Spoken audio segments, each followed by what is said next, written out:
ഈ പ്രഗ്നന്റ് ആയിരിക്കുന്ന സമയത്ത് അമ്മേനെ ബാധിക്കുന്ന ചിന്തകളുണ്ടല്ലോ. ഈ ചിന്തകളെ എങ്ങനെയാണ് ശരിക്കും പറഞ്ഞിട്ടുണ്ടെങ്കിൽ കുട്ടികളിലേക്കും കൂടി എത്തുന്നത്? നമുക്കറിയാം, പ്രഗ്നന്റ് ആയിരിക്കുന്ന സമയത്ത് അമ്മമാർ ഭയങ്കര ഹാപ്പി ആയിട്ടിരിക്കണം, അവർ ഭയങ്കര കാമായിരിക്കണം, ഒരുപാട് ദേഷ്യമോ അല്ലെങ്കിൽ അവർക്ക് ഒരുപാട് വിഷമങ്ങളോ ഒന്നും തട്ടാൻ പാടില്ല, അത് കുഞ്ഞിനെ ബാധിക്കുമെന്ന്. അതിലൊരു സത്യം ഉണ്ടെന്നുള്ള കാര്യം നമുക്കറിയാം. പക്ഷെ അത് എങ്ങനെയാണ് ശരിയായ രീതിയിൽ അത് കുഞ്ഞിനെ ബാധിക്കുന്നത്, എന്തെല്ലാം റീസൺ കൊണ്ടാണ് എത്തുന്നത് എന്ന കാര്യമാണ് ഇന്നത്തെ വിഷയം എന്ന് പറയുന്നത്. ഈ കുഞ്ഞുങ്ങൾ ജനിച്ചു കഴിഞ്ഞിട്ടുണ്ടെങ്കിൽ പല പേരൻസും പറയുന്ന ഒരു കാര്യം നമ്മൾ കേൾക്കാറുള്ളതാണ്: ഭയങ്കര ദേഷ്യക്കാരനാണ്, ഭയങ്കര വാശിയാണ്, അല്ലെങ്കിൽ രാത്രി തീരെ ഉറക്കമില്ല, മടുത്തു, എന്ത് ചെയ്യണമെന്ന് അറിയില്ല എന്നൊക്കെ. പക്ഷെ ശരിക്കും പറഞ്ഞിട്ടുണ്ടെങ്കിൽ ഇതിന്റെ ഒക്കെ ഉത്തരവുണ്ടല്ലോ നമ്മുടെ ഈ 9 മാസത്തിലുണ്ട്. നമ്മൾ കുഞ്ഞ് ജനിക്കുന്നതിന് മുമ്പ് നമ്മുടെ ആ ജേർണി ഉണ്ടല്ലോ, 9 മാസം, ആ 9 മാസത്തിലാണ് ശരിക്കും പറഞ്ഞിട്ടുണ്ടെങ്കിൽ ഇതിനൊക്കെ ഉത്തരവുള്ളത്. നമ്മുടെ ബോഡി ഉണ്ടല്ലോ ഒരു വലിയ കമ്മ്യൂണിക്കേഷൻ നെറ്റ്വർക്ക് ആണെന്ന് ചിന്തിച്ചു കഴിഞ്ഞിട്ടുണ്ടെങ്കിൽ അതിലെ കുറെ കാര്യങ്ങൾ മനസ്സിലാക്കാൻ എളുപ്പമായിരിക്കും. അപ്പോൾ അതിലെന്താ ശരിക്കും നടക്കുന്നതെന്ന് വെച്ചിട്ടുണ്ടെങ്കിൽ നമുക്കറിയാം, നമ്മുടെ പ്ലസന്റ് വഴിയാണ് ഫീറ്റസിലേക്ക് ന്യൂട്രിയൻസ് എല്ലാം എത്തിച്ചു കൊടുക്കുന്നത്. കുട്ടിക്ക് വളരാൻ വേണ്ടിയിട്ടുള്ള കാര്യങ്ങളെല്ലാം ചെയ്തു കൊടുക്കുന്നത്, ന്യൂട്രിയൻസ് എല്ലാം എത്തിക്കുന്നത് പ്ലസന്റ് വഴിയാണ്. പക്ഷെ ഈ പ്ലസന്റ് ഇത് മാത്രമല്ല ചെയ്യുന്നത്. കുട്ടിക്ക് വേണ്ട ന്യൂട്രിയൻസ് കൊടുക്കുന്നതോടൊപ്പം തന്നെ അമ്മ അനുഭവിക്കുന്ന, എക്സ്പീരിയൻസ് ചെയ്യുന്ന ഓരോ ചെറിയ ചെറിയ ഇമോഷൻസും കുട്ടി അറിയുന്നുണ്ട്. അതായത് നമ്മുടെ ബോഡി തന്നെ നമ്മുടെ ഇമോഷൻസ്, നമുക്ക് ഓരോരോ ഇമോഷൻസ് ഉണ്ടാവുന്നതിനനുസരിച്ചിട്ട് ഓരോ കെമിക്കൽ മെസ്സഞ്ചേഴ്സിനെ പ്രൊഡ്യൂസ് ചെയ്യാൻ തുടങ്ങും. ഇങ്ങനെ കെമിക്കൽ മെസ്സഞ്ചേഴ്സ് പ്രൊഡ്യൂസ് ആവുന്ന സമയത്ത് നമ്മുടെ ബ്രെയിനിൽ ഓരോ ഹോർമോൺസും പ്രൊഡ്യൂസ് ആകും. ഈ ഉണ്ടാവുന്ന ഹോർമോൺസ് ചിലപ്പോൾ സന്തോഷമാണെങ്കിൽ നമുക്ക് ഓക്സിറ്റോസിനും എൻഡോർഫിനും പോലെയുള്ള ഹോർമോൺസ് ആയിരിക്കും. അല്ലെങ്കിൽ നമുക്ക് സങ്കടം അല്ലെങ്കിൽ സ്ട്രെസ് ഒക്കെ ആണെങ്കിൽ നമുക്ക് കോർട്ടിസോളിന്റെ അളവായിരിക്കും കൂടുന്നത്. അപ്പൊ ഇങ്ങനെയുള്ള പ്രൊഡ്യൂസ് ചെയ്യുന്ന ഈ ഹോർമോൺസിനെ രക്തക്കുഴലിലേക്ക് വിടും. രക്തക്കുഴൽ വഴി ഇത് പ്ലസന്റയിൽ എത്തിയിട്ട് അത് കുട്ടികളിലേക്ക് എത്തുന്ന ഒരവസ്ഥ. ഈ അവസ്ഥ എന്ന് പറഞ്ഞിട്ടുണ്ടെങ്കിൽ ശരിക്കും കുട്ടികളെ പല രീതിയിൽ ബാധിക്കുന്നുണ്ട്.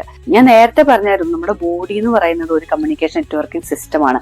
അപ്പോൾ നമ്മൾ പുറത്തു നിന്നുള്ള ഒരു മെസ്സേജ് സ്വീകരിച്ച് അത് ഓരോ സെല്ലിലേക്കും എത്തിക്കുന്ന ഓരോ റിസീവേഴ്സ് ഉണ്ട്. ഈ റിസീവേഴ്സിന്റെ പേരെന്ന് പറയുന്നത് പ്രോട്ടീൻ റിസപ്റ്റേഴ്സ് എന്നാ. ശരിക്കും പറഞ്ഞിട്ടുണ്ടെങ്കിൽ ഒരു കോശത്തിന്റെ പൂട്ട് എന്നൊക്കെ വേണമെങ്കിൽ നമുക്ക് പറയാം. അപ്പൊ കോശത്തിന്റെ പൂട്ട് എന്ന് പറയുമ്പോൾ പുറത്തേക്ക് നമ്മൾ ഹോർമോൺ എത്തിക്കുമ്പോൾ ആ ഹോർമോണിനെ കോശത്തിന്റെ ഉള്ളിലേക്ക് വിടുന്ന ആളാണ് ഈ പ്രോട്ടീൻ റിസപ്റ്റേഴ്സ് എന്ന് പറയുന്നത്. അപ്പോൾ ഓരോ ഇമോഷൻസിനെ നിയന്ത്രിക്കാനും ശരിക്കും പറഞ്ഞാൽ ഈ റിസപ്റ്റേഴ്സിന് ഭയങ്കര ഇമ്പോർട്ടൻസ് ഉണ്ട്. കാരണം നമുക്ക് ഭയങ്കര സങ്കടകരമായിട്ടുള്ള ഒരു കാര്യങ്ങളാണ് കടന്നു പോയിക്കൊണ്ടിരിക്കുന്നതെങ്കിലും ഈ ഹോർമോൺസ് ഇങ്ങനെ വന്നുകൊണ്ടിരിക്കുമ്പോൾ ഇത് തുറന്നിട്ട് നമ്മുടെ ഈ കോശത്തിന്റെ ഉള്ളിലേക്ക് വിടുകയാണ്.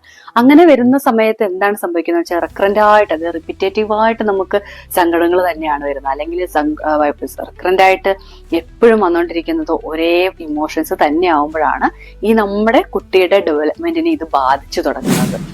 അവിടെ ശരിക്കും എന്താ സംഭവിക്കുന്നതെന്ന് വെച്ച് കഴിഞ്ഞാൽ നമ്മൾ അമ്മമാർ അനുഭവിക്കുന്ന ഓരോ കാര്യങ്ങൾ, എക്സ്പീരിയൻസ് ചെയ്യുന്ന ഓരോ ഫീലിങ്സും ഇമോഷൻസും ഒക്കെ കുട്ടികളിലേക്ക് എത്തുമ്പോഴേക്കും അവിടെ ഒരു പ്രീ പ്രോഗ്രാമിംഗ് നടക്കും. അതായത് ജനിക്കുമ്പോൾ പുറത്ത് ഞാൻ എങ്ങനെയാണ് ഇരിക്കേണ്ടത്, അല്ലെങ്കിൽ ഞാൻ ഈ എൻവയോൺമെന്റിനോട് എങ്ങനെയാണ് പ്രതികരിക്കേണ്ടത് എന്നതിന് ഒരു പ്രോഗ്രാമിംഗ് ഓൾറെഡി നമ്മുടെ ഫീറ്റസ് പ്രവർത്തനം അവിടെ ആരംഭിച്ചു തുടങ്ങും. അങ്ങനെ ഒരു അവസ്ഥയിൽ കൂടെ കിടന്നു പോകുന്ന ഒരു കുട്ടിക്ക് പുറത്തേക്ക് എത്തിക്കഴിഞ്ഞിട്ടുണ്ടെങ്കിൽ ഉണ്ടാവുന്ന കാര്യം എന്ന് പറഞ്ഞിട്ടുണ്ടെങ്കിൽ കംപ്ലീറ്റ്ലി ഡിഫറെന്റ് ആയിരിക്കും ഒരു സാധാരണ കുട്ടികളെ അപേക്ഷിച്ച് നോക്കി കഴിഞ്ഞിട്ടുണ്ടെങ്കിൽ. അതെങ്ങനെയാണെന്ന് വെച്ചിട്ടുണ്ടെങ്കിൽ ചില കേസുകളിലൊക്കെ പ്രീമച്വർ ആയിട്ട് കുട്ടികൾ ഉണ്ടാവാനും, വെയിറ്റ് ലോസ് ഉണ്ടാവാനും, കോളിക്ക് ഉണ്ടാവാനും, ഇവരുടെ മെറ്റബോളിസത്തിന് തന്നെ വലിയ ഡിഫറൻസസ് ഉണ്ടാവാൻ വരെ ചാൻസസ് ഉണ്ട്. ഇനിയിപ്പം അങ്ങനെ ജനിക്കുന്ന കുട്ടികളാകുമ്പോഴേക്കും ഭയങ്കര റിയാക്റ്റീവ് ആയിട്ട് വരും. അതായത് അവർക്കൊരു സർവൈവൽ മോഡിലേക്ക് ഓണാവും. അതെങ്ങനെ? അപ്പൊ കുട്ടികൾക്ക് എങ്ങനെയാണ് ഈ സർവൈവൽ മോഡിലേക്ക് എത്തുന്നത്? അതായത് നമ്മുടെ ഈ സ്ട്രെസ് ഹോർമോൺസ് ഉണ്ടല്ലോ, അതിങ്ങനെ പ്ലസന്റ് വഴി സഞ്ചരിച്ച് നമ്മുടെ ഫീറ്റസിലേക്ക് എത്തുമ്പോഴേക്കും അവിടെ കുട്ടിയുടെ വിസറ എന്ന് പറയുന്ന ആന്തര അവയവങ്ങളുടെ രക്തക്കുഴലുകൾ ചുരുങ്ങാൻ തുടങ്ങും. അങ്ങനെ ചുരുങ്ങുന്ന സമയത്ത് അവിടെ ബ്ലഡ് സർക്കുലേഷൻ കുറഞ്ഞ് പെരിഫറിയിലേക്ക് ഈ പ്രവാഹത്തിന് തിരിച്ചുവിടുന്നത്. ഈ ഒരു പ്രതിഭാസമാണ് ശരിക്കും പറഞ്ഞിട്ടുണ്ടെങ്കിൽ സർവൈവൽ മോഡ്. അതായത് നമ്മുടെ ബോഡി തന്നെ ഓട്ടോമാറ്റിക്കലി ആയിട്ട് റെസ്പോൺസ് ചെയ്യാണ് ഒരു ഫൈറ്റ് അല്ലെങ്കിൽ ഫ്ലൈറ്റിന് വേണ്ടിയിട്ട്. ഒരു അപകടം ഉണ്ടാവുന്ന സമയത്ത് നമ്മളെ രക്ഷപ്പെടുത്താൻ വേണ്ടി നമ്മുടെ ബോഡി തന്നെ ഓട്ടോമാറ്റിക് ആയിട്ട് സംഭവിക്കുന്ന അല്ലെങ്കിൽ നടത്തുന്ന ഒരു പ്രക്രിയയാണത്. അങ്ങനെ കണ്ടിന്യൂസ് ആയിട്ട് നടന്നത് കഴിഞ്ഞിട്ടുണ്ടെങ്കിലാണ് നമ്മുടെ കുട്ടികൾ ഡേഞ്ചറിലേക്ക് പോകുന്നത്, അല്ലെങ്കിൽ അവർക്ക് ഞാൻ നേരത്തെ സൂചിപ്പിച്ചതുപോലുള്ള ബുദ്ധിമുട്ടുകൾ ജനിച്ചു കഴിഞ്ഞാൽ ഉണ്ടാവുന്നത്.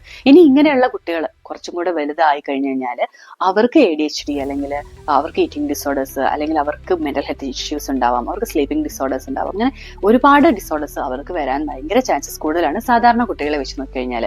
ഇനി അഡൾട്ട് ആയി കഴിഞ്ഞിട്ടുണ്ടെങ്കിലോ ഡയബറ്റിക്, BP, അതുപോലെ തന്നെ ഒബേസ് ആവാനുള്ള ചാൻസസ് കൂടുതലാണ്. ഇനി നമ്മൾ കുഞ്ഞുങ്ങളുടെ കാര്യത്തിലേക്ക് തന്നെ തിരിച്ചു വന്നിട്ടുണ്ടെങ്കിൽ ഇങ്ങനെ ജനിക്കുന്ന കുട്ടികൾക്ക് കോഗ്നിറ്റീവ് സ്കിൽസ് കുറവാവാൻ ചാൻസ് ഉണ്ട്, പഠന വൈകല്യങ്ങൾ ഉണ്ടാവാൻ ചാൻസ് ഉണ്ട്, IQ കുറയാൻ ചാൻസ് ഉണ്ട്, ലേറ്റർ ഓൺ ആസ്മ അലർജി എന്ന് പറഞ്ഞിട്ടുള്ള കാര്യങ്ങൾ ഉണ്ടാവാൻ ചാൻസസ് ഉണ്ട്. അപ്പൊ ഇതെല്ലാം ഉണ്ടാവില്ല, എല്ലാ കോളംസും ടിക്കായിരിക്കും എന്നൊന്നല്ല പറയുന്നത്. അതുപോലെ തന്നെ നമ്മൾ സാധാരണ മനുഷ്യർ, അതായത് സാധാരണ മനുഷ്യർ പ്രഗ്നന്റ് ആയി കഴിഞ്ഞിട്ടുണ്ടെങ്കിൽ സ്ട്രെസ്സിൽ കൂടെ കടന്നു പോകും, സന്തോഷത്തിൽ കൂടെ കടന്നു പോകും, എല്ലാ ഇമോഷൻസും ഉണ്ടാവും. ഏത് സമയം ഇങ്ങനെ സന്തോഷിച്ചുകൊണ്ട് മാത്രം ഇരിക്കുക എന്ന് പറഞ്ഞാൽ പോസിബിൾ അല്ല. അതുകൊണ്ട് തന്നെയാണ് ഞാൻ നേരത്തെ പറഞ്ഞ 86% ഓഫ് ദ വിമണും എന്താണ് പ്രഗ്നന്റ് ആകുന്ന സമയത്ത് സ്ട്രെസ്സിൽ കൂടെ തന്നെയാണ് കടന്നു പോകുന്നത്.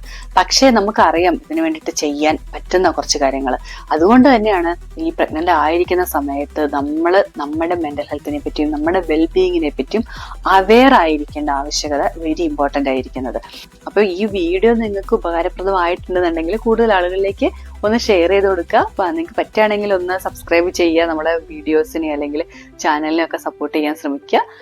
കമന്റും ഇടുക, നിങ്ങൾക്ക് എന്താണ് നിങ്ങളുടെ പ്രഗ്നൻസി പീരീഡിൽ നിങ്ങൾ എന്തായിരുന്നു ചെയ്തത്, അല്ലെങ്കിൽ അതിനെ ഡിഫറെന്റ് ആക്കാൻ വേണ്ടിയിട്ട്, അല്ലെങ്കിൽ ആ ഒരു എക്സ്പീരിയൻസ് നിങ്ങൾക്ക് എങ്ങനെയായിരുന്നു ഫീൽ ചെയ്തതെന്നും കൂടെ കമന്റ് ഇടുകയാണെങ്കിൽ നമുക്ക് കാണുന്നവർക്കും അതുപോലെ തന്നെ എനിക്കും ഹെൽപ്ഫുൾ ആയിരിക്കും. അപ്പൊ നമുക്ക് അടുത്ത വീഡിയോ ആയിട്ട് ഉടനെ തന്നെ കാണാം.